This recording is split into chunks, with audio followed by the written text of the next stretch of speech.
Alhamdulillah alladzi an'ama 'alaina bi ni'amin katsirah. Wassalatu wassalamu ala Rasulillah Muhammad ibn Abdullah. Amma ba'd. Qabla kulli syai' yang saya hormati yaitu para orang tua, para sesepuh Istimewa Dzakirin yang mudah-mudahan diberikan kesehatan oleh Allah Subhanahu wa taala. Juga seluruh anggota Istimewa Dzakirin, wabil khusus yaitu Bapak Abdul Latif beserta keluarga. Mudah-mudahan segala niatan hajat dikabulkan Allah Subhanahu wa taala. Alhamdulillah malam hari ini walaupun besok ada yang puasa hari Tarwiyah, besok ada yang puasa hari Arafah. Ya. Kita baca Fatihah buat jamaah haji Indonesia. Saat ini lagi di Mina. Besok katanya dia mau berangkat ke Arafah. Mudah-mudahan diberikan kesehatan oleh Allah Subhanahu wa taala. Al-Fatihah.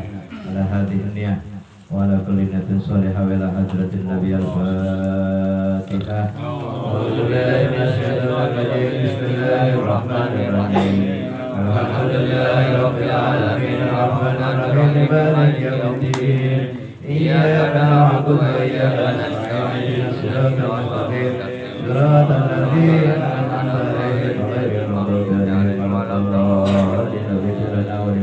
Amin. Maka kalau dibilang dia lagi di Mina, besok di Arafah, itu Pak Haji Wahyu, Pak Haji Sarmele, Pak Haji Boma, Pak Haji Bakri udah kebayang itu. Kalau udah begitu udah kebayang. Kita yang belum bisa bayang ini.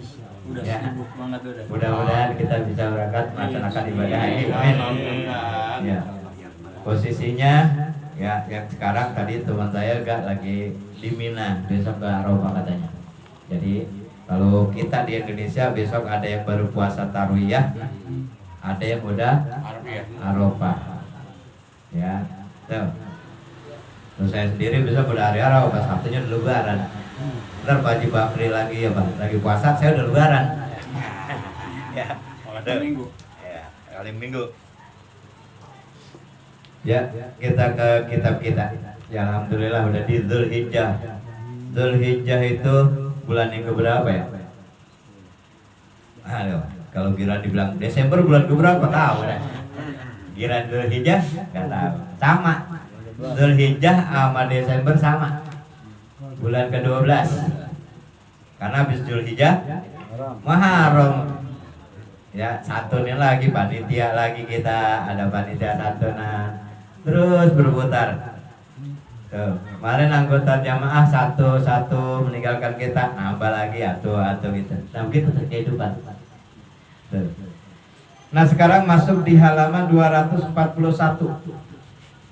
Bismillahirrahmanirrahim. Qala al-mu'allif rahimakumullahu ta'ala wa nafa'ana bi'ulumihi fid dharaini wa bi'amin. Firman Allah Subhanahu wa taala, A'udzu billahi minasyaitonir rajim. Bismillahirrahmanirrahim. Ini hanya yang terakhir ya. Sebenarnya ayat An-Nur ayat 61 itu panjang. Nah, yang di bagian bawahnya ada ayat yang seperti ini nih.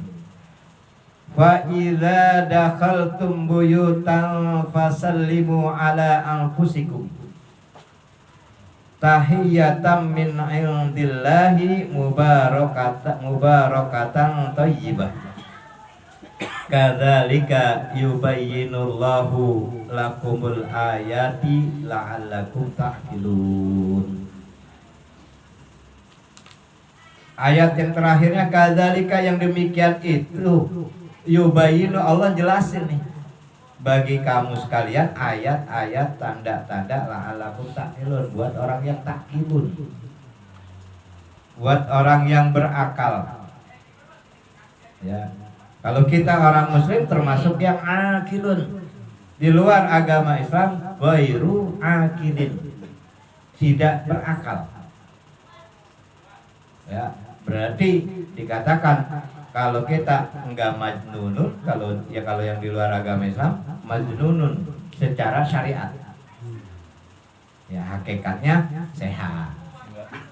Tuh. Fa idza dakhaltum, kalau seandainya kamu memasuki, apabila kamu masuk rumah-rumah, fasallimu ala anfusikum, hendaklah kamu beri salam atas diri kamu, tahiyatan min indillah, dengan sebenar-benarnya hormat dari sisi Allah. Kalau kita mengucapkan salam, mubarakatan thayyibah, yang diberkati, yang baik. Tuh. Jadi kalau masuk ke rumah, ucapin aja assalamualaikum. Ini kalau di sini karena posisinya buyutan. Atau kita dari mana-mana nih, rumah kita dikunci, kita pergi sekeluarga, mau masuk ke rumah, itu juga kudu salam juga tuh. Walaupun kita tahu di dalam rumah kagak ada orang. Maka di dalam hadis, ya, hadasana Ibnu Hamid qala sana Jarir qala sana Mansur an Ibrahim. Dari Ibrahim mempertanyakan fa idza dakhaltum buyutan fasallimu ala anfusikum qala idza dakhalta baitan fihi yahud. Apabila kamu masuk ke dalam rumah sedangkan di rumah itu ada orang Yahudi, maka katakanlah assalamualaikum. Udah nyampe situ. Ya, gak usah ditambahin. Terus wa illam yakun fihi ahadun, kalau seandainya di dalam rumah itu enggak ada seseorang pun. Ya tadi tuh kita dari mana-mana pergi, itu udah kita kunci. Pas pulang kita buka kunci, bukan berarti kita diem aja, ucapin salam. Salamnya assalamu alaina wa ala ibadillahis sholihin. Itu kalau sesuai hadis. Ya. Zahirnya mah dalam rumah nggak ada orang, nggak ada.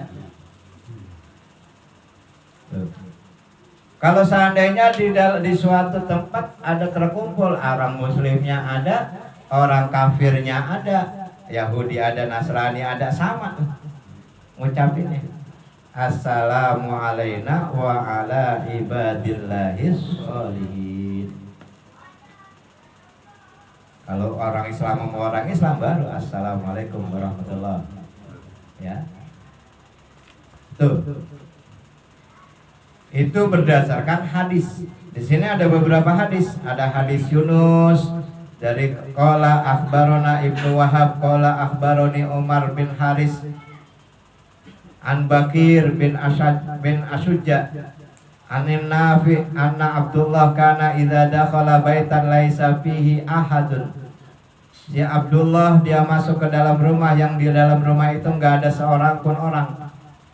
Qala, maka si Abdullah dia mengatakan assalamu alaina wa ala ibadillahis sholihin.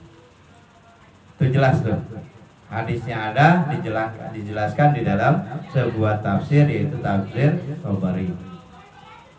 Orang muslim, sesama muslim itu dipandang oleh agama Islam sebagai saudara. Ya. Dan saudara itu diibaratkan bagi satu badan atau satu diri. Maka kalau kita datang ke rumah saudara kita dengan memberi salam, ini berarti juga kita memberi salam buat keselamatan diri kita. Ya. Hakikatnya assalamualaikum kan kita mengucapkan selamat kepada kum, ya. Hakikatnya tuh. Ya, secara arti kita mendoakan keselamatan bagi orang yang kita ucapin salam. Nah, sebenarnya itu kembali kepada diri kita. Begitu juga keselamatan bagi kita. Kan dijawabin. Ya, tuh ini masuk main nyelonong aja. Ya, walaupun Bang Kotik main ke rumah sebelahnya, tetap aja kalau bisa. Assalamualaikum. Gitu. Lagi juga buat kode. Ya siapa tahu yang di dalam masih pakai anduk. Ya, itu ada etikanya juga, ada adabnya juga. Tuh. Terus Hadisnya Jabir bin Abdullah radhiyallahu anhu berkata, "Idza dakhalta ala ahlika fasallim alaihim tahiyatan min indillah mubarakatan thayyibatan." Akhrajahul Bukhari wa ghairuhu. Artinya apabila kau masuk kepada ahlimu, ini masih kerabat ahli nih, hendaklah kamu memberi salam atas mereka dengan sebenar-benar hormat dari sisi Allah yang diberkati yang baik. Ya, kalimat diberkatinya mubarakatan thayyibah. Jadi jelas-jelas tuh, menambah keberkahan kita, menambah kebaikan kita. Itu kalau diterangkan dari hadis-hadisnya.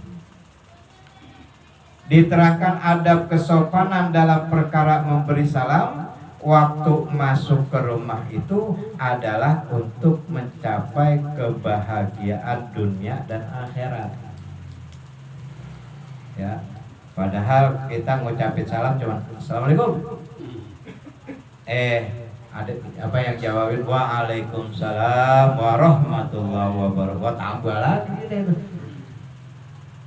Terus bagi yang bilang waalaikumsalam warahmatullahi wabarakatuh itu nambah juga pahalanya. Karena kewajiban dia jawabnya cuma waalaikumsalam, udah sampai situ doang kewajiban menjawabnya. Tambahin kesunahan warahmatullah, tambahin lagi kesunahan wabarakatuh.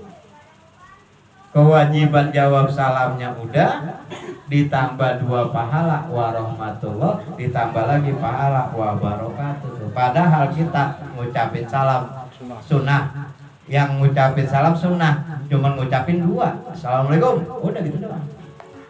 Dibalasnya sampai 3 tuh. Ini belum salam langsung jawab waalaikumsalam. Kata-kata Kang Abdan, orang belum salam waalaikumsalam lah kagak ada nyanyi jadinya. Itu cuma mau ngejek aja tuh. Dalam arti apa? Lu besok-besok kalau kemarin salam apa? Kan gitu kalimat. Ya, tuh. Ya. Pas habis itu besok-besok dia kemarin salam. Nah, itu berarti ada peningkatan tuh. Kedepannya supaya lebih baik tuh. Dan agar mendapat kedudukan yang baik pada sisi Allah. Karena kita telah mengerjakan adab kesopanan yang telah ditunjukkan kepada kita. Di akhir ayat tadi, ya, pada kalimat ayat Al-Qur'annya kadzalika yubayyinullahu lakumul ayati la'allakum ta'qilun. Nah, dari situ ayat yang terakhir, yakni mengerti karena adab kesopanan, supaya kita berpikir la'allakum ta'qilun tuh. Dalam perkara ini banyak orang yang tidak mengerti, dan ada juga yang mengerti tetapi tidak menjalankan. Ada yang mengerti tidak menjalankan, ada yang mengerti menjalankan, dan ada yang memang benar-benar tidak mengerti. Kali ada yang mengerti cuma malu, jangan pakai malu. Ya, tuh buat mendapatkan pahala, ayo kita berebut dah, kita berebut buru-buru. Buru banyak buat, jangan merasa diri kita udah banyak buat pahalanya, jangan. Karena kenapa? Karena kita ingat dosa kita mungkin masih banyak tuh. Nah, buat ngimbanginnya banyakin dah tuh dari sekarang. Tuh. Kenapa Allah menjadikan perempuan itu kok pas udah tua ada namanya menopause ya? Karena konsentrasi udah, perempuan-perempuan yang udah tua, yang udah menopause itu udah konsentrasi ibadah. Karena kemarin-kemarin di awal-awal ada haid itu banyak kekurangannya. Allah tutupin kekurangannya waktu ibadah dia haid itu, berarti kurang ibadahnya tuh. Nah, Allah tambah tuh ibadahnya, semangat ibadahnya ketika dia mulai monopause, udah tidak haid lagi, ibadah lagi. Gak aneh majlis salim ibu-ibu banyakan nenek-nenek. Ya, kenapa? Itu karena memang fokus Nah, ibadah. Acara syukuran, ngundang laki-laki sama ngundang perempuan beda. Kalau laki-laki, misalkan pakai baca yasin, tahlil, maulid itu kelar udah. Kalau perempuan, ar-Rahman dibaca, tawarruk dibaca, semuanya dibaca. Kenapa? Karena ngumpulin pahala, banyak-banyakin. Tuh. Dan ada juga yang mengerti tetapi tidak menjalankan. Oleh sebab itu hendaknya perkara ini supaya diperhatikan betul oleh setiap muslim dan dikerjakannya sebaik-baiknya supaya mereka hidup bahagia di dunia dan selamat di akhirat. Tuh, yang akan datang firman Allah lagi tuh. Firman Allahnya rada panjangan. Ada di surat An-Nur juga. Teman 58 sama 59. Tuh. Ya alhamdulillah tahun ini kita pas nggak kena Zulhijjahnya, pas nggak libur ini kita. Tahun lalu pas libur kita nggak ada tuh di bulan Zulhijjah. Ya biasanya Bang Kotik memang jatuhnya di bulan Zulhijjah sekalian haul. Kalau nggak Bang Kotik pasti Bang Kamal yang ngambil. Tidak ada, dia udah sweet berdua ya, kira siapa nih ini bagi nih. Nah, jadi di bulan Zulhijjah ini ya kita dikit lagi nah masuk ke Muharram dah. Ya Zulqa'dah, Zulhijjah, Muharram tuh termasuk 4 bulan yang haram tuh. Banyakin datu ibadah. Karena yang mencar menatu doang, yang nyambung 2, Zulqa'dah, Zulhijjah, Muharram. Ya. Kemarin Apit sudah tuh Apit, habis Apit haji suruh dah tuh Muharram tuh. Nah besok perbedaan ada yang Minggu, ada yang Sabtu, betul dua-duanya. Tinggal kita nih yang Sabtu nyari di mana besok yang sholat itu gitu doang kita.